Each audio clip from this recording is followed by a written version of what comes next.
இந்த வீடியோ பார்த்துட்டு இருக்க நீங்கள் ட்ரேடிங்கை உங்களுடைய கெரியராக எடுத்துகிட்டு போகணும்னு நினச்சிங்கன்னா உங்கள் வீட்டில் போய் சொல்லி பாருங்களேன்.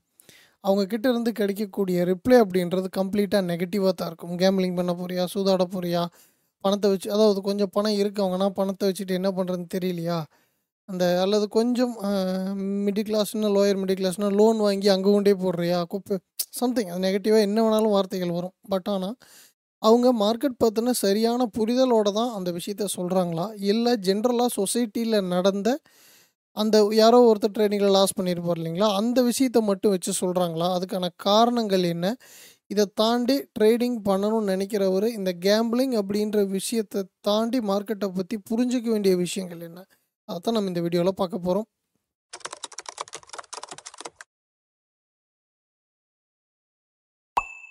ஃபஸ்ட்டு ட்ரேடிங்னா என்னங்க? பொதுவாக ட்ரேடிங் அப்படின்றது என்னென்னா, ஒரு கம்பெனியோட ஸ்டாக்கு நம்ம வாங்குகிறோம்.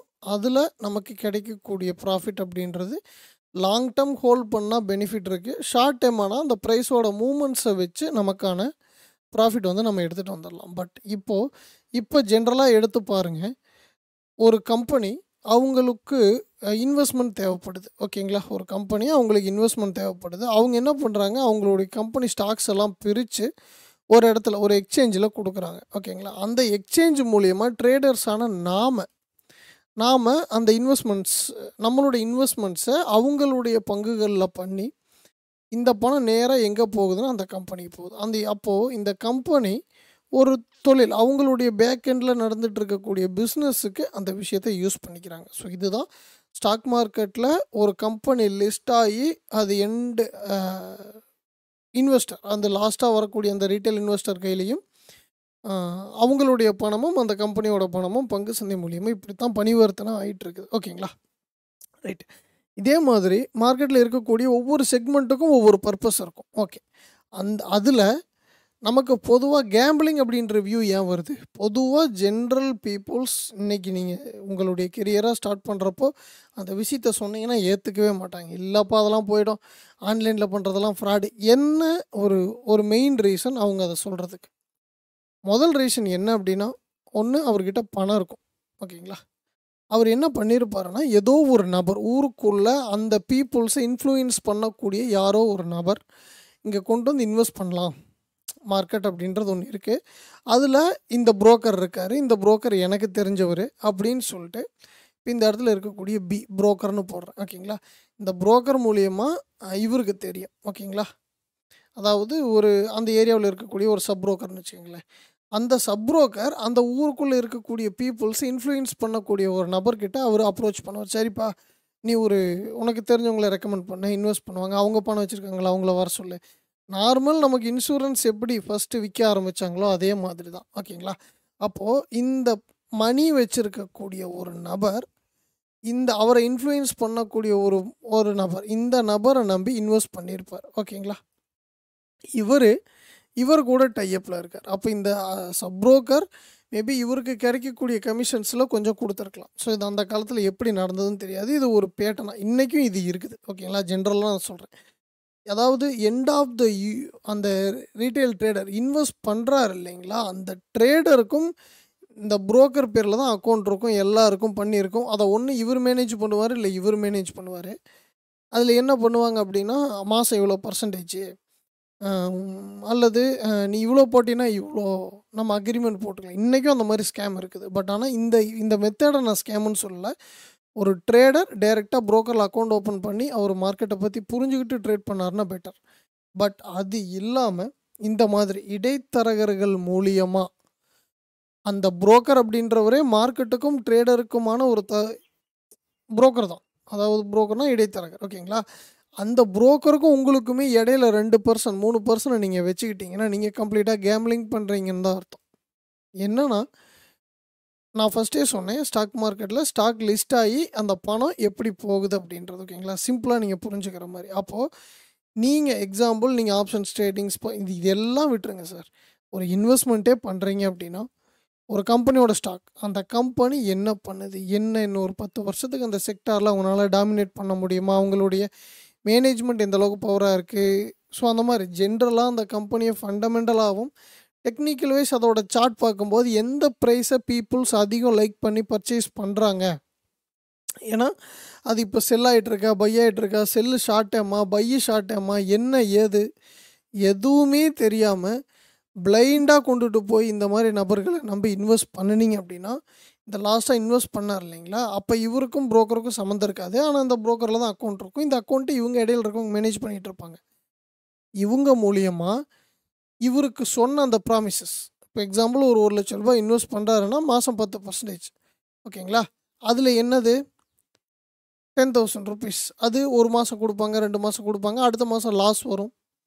ஏன்னா ட்ரேடிங்கில் வந்து நிலையானது அப்படின்றது ப்ராஃபிட்டுக்கு கிடையவே கிடையாது. ஒரு மந்த் சர்ன்னு நமக்கு ஒரு நல்ல இம்பல்ஸ் மூமெண்ட் சர்ன்னு மேலே போகும், ஒரு சில மாதம் கன்சால்டேட் ஆகும், ஒரு சில மாதம் கம்ப்ளீட் டவுன்ஃபாலாகவே இருக்கும். அது நம்ம எதுவுமே சொல்ல முடியாது. பட் ப்ராஃபிட் எவ்வளோ வந்தாலும் சரி வரலினாலும் சரி நான் உனக்கு 10% கொடுத்துட்றேன்ற கேரண்டி அல்லது ஆர் சம் பர்சன்டேஜஸ். ஸோ அதை பேஸ் பண்ணி இவர் இன்வெஸ்ட் பண்ணுவார். அந்த மாதிரி மைண்ட் செட்டில் நீங்கள் கம்ப்ளீட்டாக இன்வெஸ்ட் பண்ணியிருந்தீங்கன்னா எண்ட் ஆஃப் த டே அது வந்து உங்களுக்கு என்னென்னா நெகட்டிவாக தான் போய் முடியும். ஏன் அப்படின்னா இந்த மினிமம் கேரண்டின்னு கொடுத்து உங்ககிட்ட பணம் வாங்கக்கூடிய எந்த நபரும் உங்களுக்கு மார்க்கெட்டில் ப்ராஃபிட் பண்ணி கொடுக்க போகிறது இல்லை. ஒன்று அவர் ரியலாக மார்க்கெட்டில் இன்வெஸ்ட் பண்ணாரா, இல்லை ஒரு இந்த எம்எல்எம் மாதிரி கீழே இருக்க 100 பேர்த்திட்ட வாங்கின பணத்தை மேலே இருக்க 10 பேர்த்திட்ட கொடுக்கறது. அந்த 10 பேர் ஏதோ ஒரு வகையில் இன்ஃப்ளூயன்ஸ் ஆகி உள்ளே வந்திருப்பான். அப்போ இந்த 10 பேர் மேலே இருக்கவன் ப்ராஃபிட் பண்ணிட்டே இருப்பான். அவனுக்கு கீழே இருக்கக்கூடிய அந்த பீப்புள்ஸ் அப்படின்றவங்க எந்த அளவுக்கு அதாவது ஜென்ரல் சொசைட்டியில் இருக்கக்கூடிய மக்கள்கிட்ட இருந்து மணி வசூல் பண்ண முடியுமோ அந்த வேலையை செஞ்சுட்டு அவங்க எஸ் ஆயிடுவாங்க. ஓகேங்களா. ஸோ இந்த வேலை ஜென்ரலாக அந்த காலத்தில் நடந்ததுனால தான் ட்ரேடிங் அப்படின்ற ஒரு விஷயத்தை கேம்பிளிங் அப்படின்னு பார்க்க ஆரம்பிச்சிட்டாங்க. ஓகேங்களா. எனக்கு தெரிஞ்ச நபர் ஒரு டாக்டர் ஒருத்தர் சொல்கிறாரு, ஹாஸ்பிட்டல் போயிருந்தப்போ பேசிகிட்டு இருக்கோம், என்னப்பா கெரியர் எப்படி போயிட்டுருக்கேன்னா, நான் ஆல்ரெடி என்னுடைய main profession driving, heavy vehicles driver நான். ஸோ என்னப்பா போனேன், எப்போ வந்தேன் அப்படின்னு சொல்லி, இல்லை சார் நான் வந்து இப்படி விட்டுட்டேன், போகலை, முடியல, அது நமக்கு செட் ஆகலை, நான் வந்து ட்ரேடிங் ஸ்டார்ட் பண்ணியிருக்கேன். ஸோ இப்படி கொஞ்சம் கொஞ்சமாக சின்ன கேபிட்டல் வச்சு இன்வெஸ்ட் பண்ணி பண்ணுறேன் சார் அப்படின்னு சொல்லும்போது அவர் சொன்ன விஷயம், என்னப்பா ட்ரேடிங்கா, அவர் நம்ம சொந்தக்காரர் ஒருத்தர் அப்படின்னு சொல்லிட்டு அவர் ஒரு கதை சொல்கிறார். அவர் அப்படி தான் ஒரு 10 வண்டி வச்சுருந்தாரு, ஓடிட்டு இருந்தது, நல்லா இருந்தது. அவர் இன்னொருத்தரை நம்பி இன்னொருத்தர் சொல்கிறாருங்கிறதுக்கோசரம் ஒரு இவர்கிட்ட இருந்த பணம், இவங்க சொந்தக்காரங்க பணம் எல்லாம் போட்டு இது பண்ணாருப்பா, கடைசியில் இப்படி ஆயிடுச்சு. எப்படிப்பா அது கேம்பிளிங்னு சொல்கிறாங்களே, நீ எப்படி பண்ணுற, அது ஏமாத்திடுவாங்கன்றாங்களே, இது எப்படி அப்படின்னு சொன்னார். அப்போது அந்த விஷயங்கள் மூலிமா நடந்திருக்கிறது என்ன, அந்த இன்வெஸ்ட் பண்ணின நபர் ஆல்ரெடி ஒரு வெல் ப்ரிப்பேர்டான லைஃப், அவருக்கு வந்து செட்டில்டான லைஃப்னு வச்சுக்கோங்களேன். பிஸ்னஸ் இருக்குது, இன்கம் இருக்குது, எந்த கவலையும் இல்லை. பட் ஆனால் அவர் யாரோ ஒருத்தர் சொன்னார் அப்படின்ற காரணத்துக்காக அவருடைய அசட், ஓகேங்களா, சம் அசட்ஸ் எல்லாம் இருக்குது, இதை எல்லாத்தையும் வச்சு கூட, அதான் அவர் சொன்னது என்னென்னா, ஃப்ளாட்டெல்லாம் இருந்தது அதெல்லாம் விற்று கூட கொடுத்தாரு, பட் ஆனால் அவன் ஏமாற்றிட்டு போயிட்டான் அப்படின்னார். அப்போது நீங்கள் ஒரு ட்ரேடராக அல்லது இன்வெஸ்டராக மார்க்கெட்டுக்குள்ளே ட்ரேடிங்கை தொழிலாக கொண்டுட்டு வரணும்னு நினைக்கிறீங்கன்னா, உங்களுடைய அசட்டை வச்சு அல்லது உங்கள்கிட்ட இருக்கக்கூடிய மெயின் இன்கம் சோர்ஸை விட்டுட்டு ட்ரேடிங்குள்ளே வரணும்னு நினச்சிங்க அப்படின்னா, அப்படிப்பட்ட நபர்கள் எல்லாருமே இந்த தேர்ட் பார்ட்டியை நம்பி ஏமாந்து தான் போயிருக்கிறாங்க. அதாவது இது வரைக்கும். அப்போது ஜென்ரலாக அது பிஸ்னஸ் அப்படின்னா எப்படி, நார்மலாக நீங்கள் படிக்கிறீங்க, அந்த ஃபீல்டில் போய் எக்ஸ்பீரியன்ஸ் பண்ணுறீங்க, அந்த எக்ஸ்பீரியன்ஸில் நடக்கக்கூடிய தவறுகளை உங்களுக்கு மேலே இருக்கக்கூடிய சீனியர்ஸ், அதில் எக்ஸ்பீரியன்ஸ் ஆகிருப்பாங்க இல்லைங்களா, அவங்கக்கிட்ட கேட்டு அந்த பிரச்சனைகளை ஷார்ட் அவுட் பண்ணி நீங்கள் ஒரு பிளான் கொண்டுட்டு வருவீங்க. ஓகேங்களா. அந்த பிளான் உங்களுடைய கெரியர். அப்போ அந்த கெரியர் என்ன பண்ணுன்னா உங்களை ஃபினான்ஷியலாக வெல்த்தி ஆக்கும். இது ஜென்ரலாக எல்லா தொழிலையும் இருக்கக்கூடிய விஷயம்.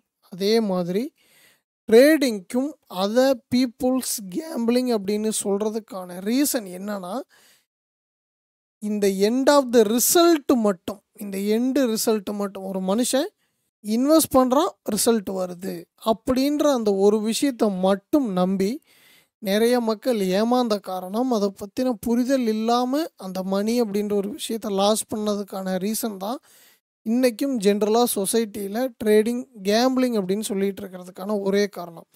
நீங்கள் ட்ரேடிங்கை கெரியராக எடுத்துகிட்டு போகணும்னு நினச்சிங்க அப்படின்னா உங்களுடைய எக்ஸ்பீரியன்ஸ் தான் அதில் ப்ராஃபிட் பண்ணி கொடுக்கும் அப்படின்ற ஒரு புரிதல் உங்களுக்கு என்னைக்கு வருதோ அன்னைக்கு நீங்கள் கேம்லராக இல்லாமல் ப்ரொஃபஷனல் ட்ரேடராக மாறலாம்.